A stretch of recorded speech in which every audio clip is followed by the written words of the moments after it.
습니다. 오늘도 이제 하나님의 은혜가 저와 여러분들 가운데 함께 하길 바랍니다. 바로 앞부분에서 하나님이 얘기한 게 뭐냐면 하나님이 아브라함에게 이름을 바꾸라고 이야기하는 내용이었어요.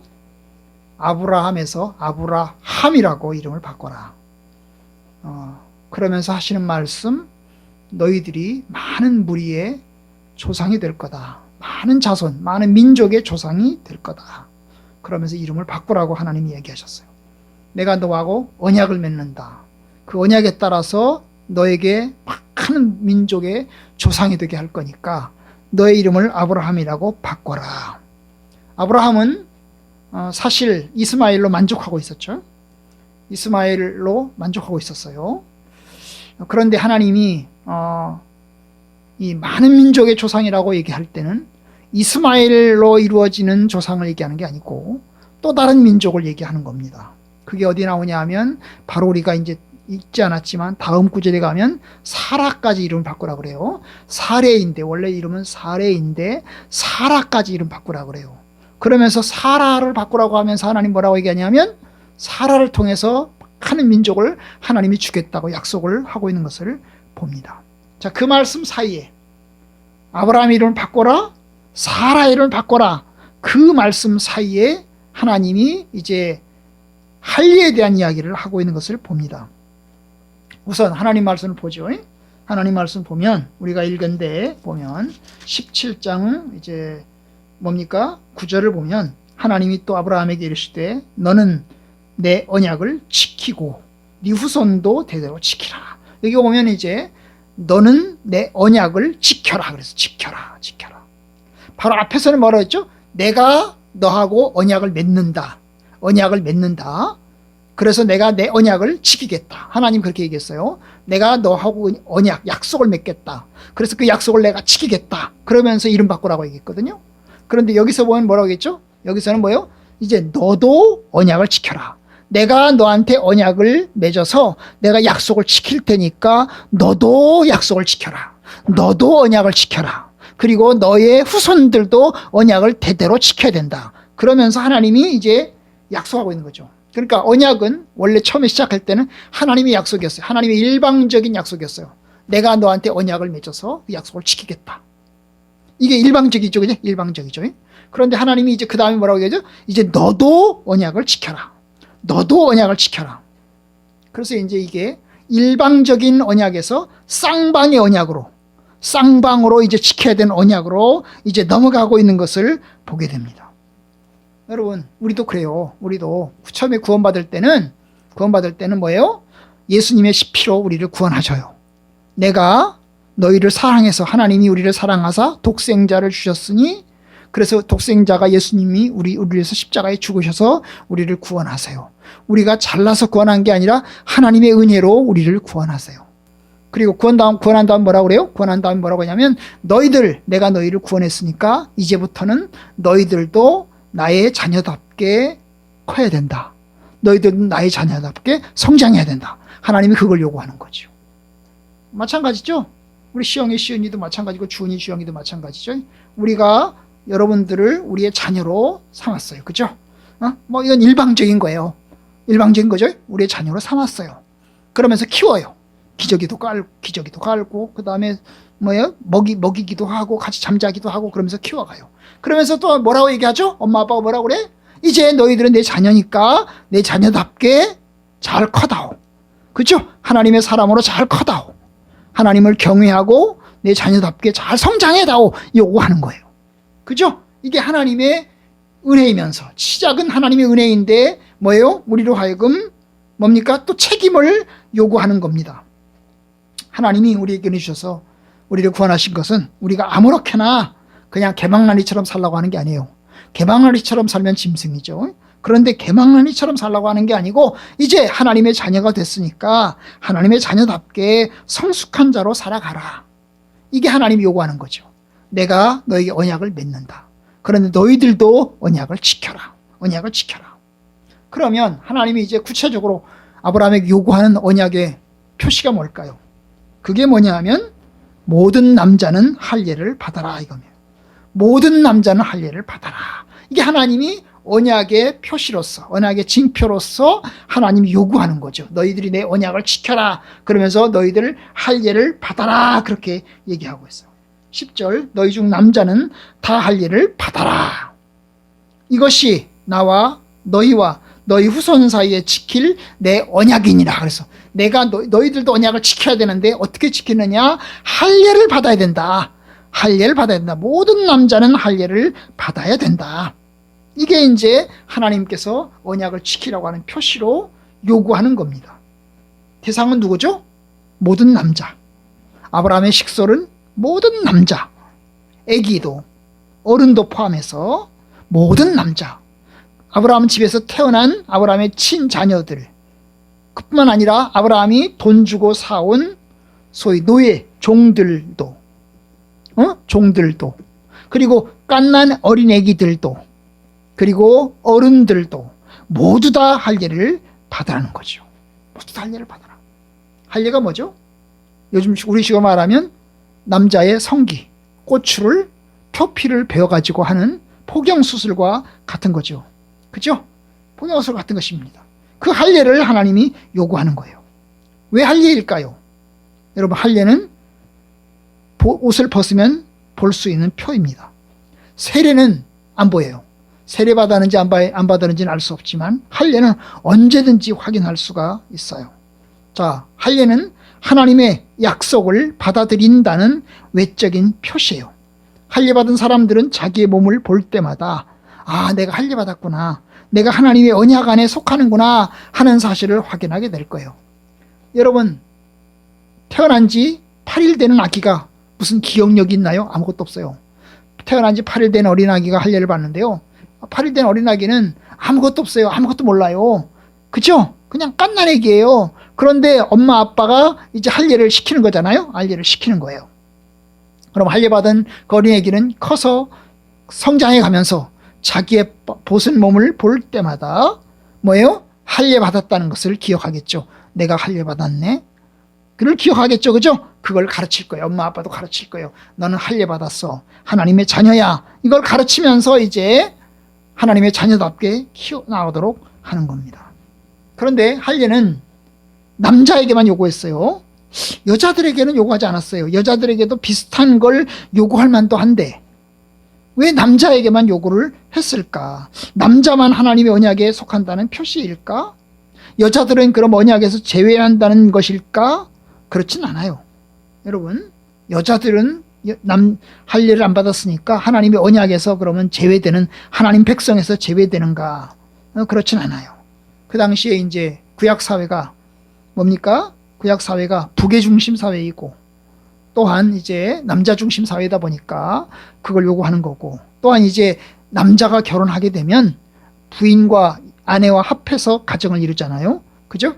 그렇기 때문에 여러분 이제 여자와 남자와 결혼해서 가정을 이루게 되면 그 여자도 남자에게 속하기 때문에 구약의 이제 이제 중심 사회에서, 남자 중심 사회에서, 그래서 이제 한 몸이 되기 때문에, 남자와 여자가 한 몸을 이루기 때문에, 그래서 그 여자도 당연히 남자에게 편입이 되기 때문에, 그래서 이제 남자 한 명만 표시가 있어도 된다는 것 때문으로 보여집니다. 뭐 정확하진 않아요. 이건 저의 추측입니다. 저의 추측이고 성경학자들의 생각인데, 어쨌든 하나님께서 남자들에게 할례를 요구하셨어요.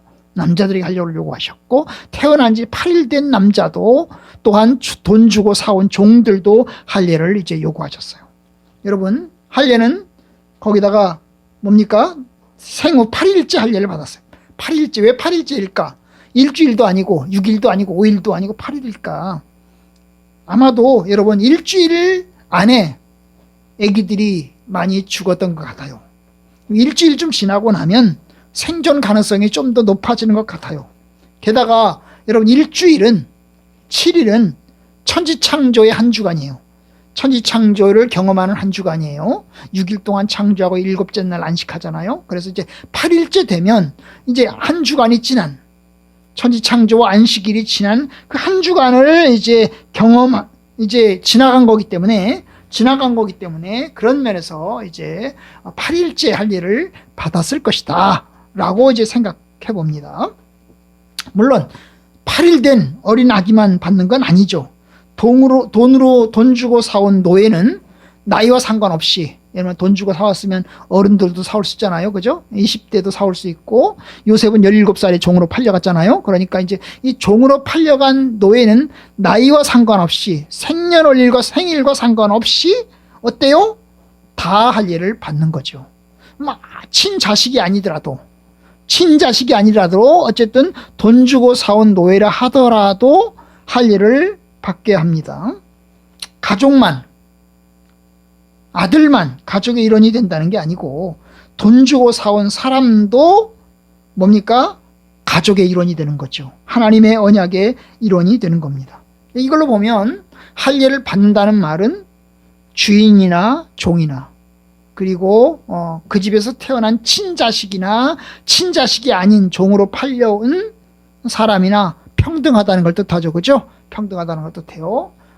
할례를 받는다는 면에서는 아들이나 아들이 아닌 종이나 평등한 겁니다. 하나님의 언약의 징표를 받는다는 점에서 그런 거죠. 네, 그런 겁니다.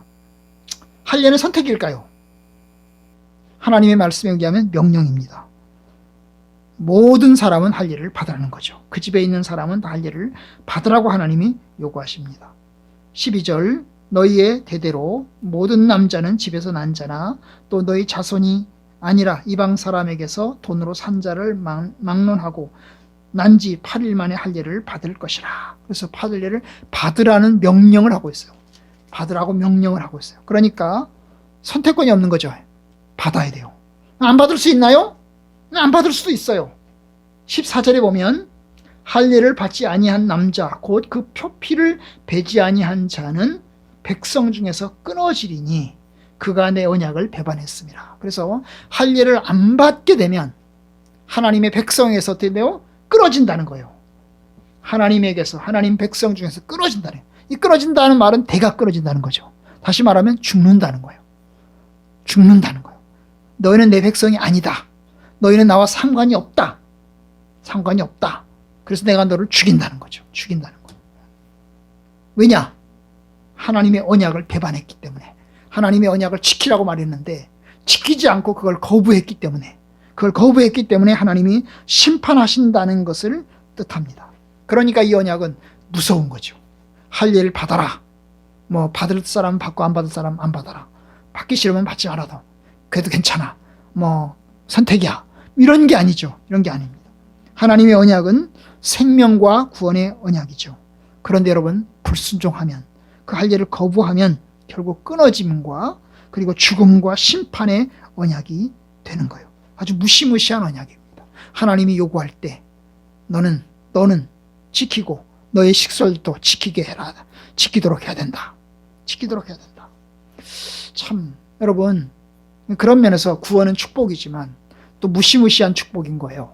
여러분, 구원을 거부하면 하나님의 심판이 우리에게 있기 때문입니다. 부디 저와 여러분들은 하나님의 말씀을 따라서 주의 언약을 지키는 자로 잘 살기를 바랍니다. 하나님 말씀대로 잘 사는 저와 여러분들 되기를 바랍니다. 이제 오늘 후반부에 보면 아브라함이 어떻게 합니까? 하나님의 말씀대로 그대로 시키는 대로 합니다. 23절. 이에 아브라함이 하나님이 자기에게 말씀하신 대로 이날에 그 아들 이스마엘과 집에서 난 모든 자와 돈으로 산 모든 자, 곧 아브라함의 집 사람 중 모든 남자를 데려다가 그 포피를 베었다. 오늘 두 가지를 할 수 있어요. 여기 보면 하나님 말씀대로 했다는 거예요. 하나님 말씀대로, 하나님이 시킨 대로 다 했다는 거예요. 언제? 바로 그날. 하나님 말씀하신 그날. 넘기지도 않았어요. 해를 넘기지도 않았어요. 날을 넘기지도 않았어요. 하나님 말씀하신 그날에. 거기다가 또 어떻게 했죠? 모든 남자를, 그 집에 있는 모든 남자를 데려다가 했다는 거예요. 아브라함이 명령했겠죠? 너희 남자들 다 집합, 모두 다 집합. 지금부터 우리는 하나님 말씀 따라 할례를 행한다. 우리 식구는 다 해야 된다. 나부터 하겠다. 나부터 할 거다. 모든 사람은 다 해야 된다. 그렇게 해서 이제 할례를 행합니다. 아브라함도 할례를 행했고 아브라함의 아들 이스마엘도 할례를 행했어요. 이삭은 아직 태어나지 않았기 때문에 안 했지만 거기다가 아브라함 집에 살고 있는 종들, 돈 주고 사온 사람들, 돈 주고 사온 종들, 아브라함 집에서 태어난 종들, 태어나서 살아온 종들까지 모두 다 할 일을 행합니다. 결국 이제 순종한 거죠. 하나님 말씀에 순종한 겁니다. 여러분, 하나님의 언약은 순종으로 지켜집니다. 하나님이 약속을 하시면, 하나님 말씀하시면 어때요? 순종하는 거죠. 예수님께서 우리를 위해서 십자가에 죽으셨어요. 우리가 믿으면 구원받아요. 그죠? 믿으면 구원받아요. 하나님 백성 삼아주셨어요. 우리는 어때요? 하나님 백성답게 믿어야 되고 하나님 백성답게 살아야 돼요. 언약을 지켜라고 얘기하세요. 너희들 예수 믿고 세례받고 하나님 백성답게 살아가라. 살아갈 때 저와 여러분들은 축복이 될 겁니다. 물론 여러분, 언약을 지킨 그리고 할례를 받은 모든 사람들이 다 성실하게 살았을까? 여러분, 이스마엘을 보세요. 이스마엘은 할례를 받았죠, 그죠? 이스마엘을 받았지만, 할례를 받았지만 이스마엘은 언약의 백성이었어요. 나중에 언약의 백성에서 빠지죠, 그죠? 언약의 백성에서 빠져요. 할례를 받았지만 결국 뭡니까? 언약의 백성에서 빠져요. 그러면 할례는 어떻게 해요? 결국 안 받은 것처럼 된 거나 다름이 없죠. 그냥 자기 멋대로 살아가는 사람이 되었으니까요. 세례받아도, 예수님을 믿고 세례받아도 하나님 백성답게 안 살아가는 사람이 있어요. 세례받고 난 다음에 교회를 떠나서 그냥 자기 멋대로 살아간 사람이 있어요. 근데 여러분, 그런 삶은 불행해요. 하나님께서는 저와 여러분들에게 축복해 주시고 하나님 은혜 베풀어 주시기를 원해요. 그러니까 여러분, 하나님 백성답게 여러분들이 살아가기를 바랍니다. 언약의 백성 되는 것을 내가 기억하고, 하나님, 내가 하나님 백성 되었으니 하나님 말씀대로 신실하게 잘 살아가겠습니다. 그래서 일평생 동안 하나님을 잘 경외하고 살아가는 저와 여러분들 되기를 주님의 이름으로 축복합니다. 저의 가장 간절한 바람, 저는 우리 성학교 식구들이 예수를 잘 믿길 바라고, 또 우리의 자녀들이 예수님을 잘 믿기를 바라요. 그래서 하나님의 은혜와 축복이 여러분들 가운데 넘치기를 바라고, 또 나중에 장차 하나님 앞에서 구원의 은총, 생명의 은총을 받아 누리기를 원합니다.